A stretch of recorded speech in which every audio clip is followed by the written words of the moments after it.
தூங்க போதே எதுக்கு போனே, சாப்பிட போதே எதுக்கு போனே? ஸ்கூல் லீவ் விட்டாச்சா? உங்க கிட்ஸும் எப்ப பார்த்தாலும் ஃபோன் டிவின்னு உட்காந்துட்டு இருக்காங்களா? அவங்களை எப்படி டைவர்ட் பண்ணலாம்னு யோசிச்சுட்டு இருக்கீங்களா? நோ வெரிஸ்.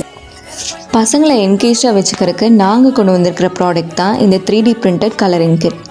கிட்ஸுக்கு பிடிச்ச மாதிரி அவங்களோட ஃபேவரட்டான கார்ட்டூன் பிரிண்ட்ஸை கலரிங் கிட்டாக மேக் பண்ணியிருக்கோங்க. இது ரீயூசபிள் அப்படிங்கிறனால உங்கள் கிட்ஸ் இதை கலர் பண்ணிவிட்டு வாஷ் பண்ணி திரும்பவும் இதே மாதிரி மல்டிபிள் டைம்ஸ் கலர் பண்ணிக்கலாம். இந்த கலரிங் கிட்டில் 4 cartoon prints with water colour and brush காம்போவாக 199க்கு கொடுத்துட்ருக்கோங்க. இதே மாதிரி உங்கள் கிட்ஸையும் என்கேஜாக வச்சுக்கணும்னு நினச்சிங்கன்னா நம்ம பேஜை ஃபாலோ பண்ணிவிட்டு DM பண்ணி உங்கள் ஆர்டரை ப்ளேஸ் பண்ணிக்கோங்க.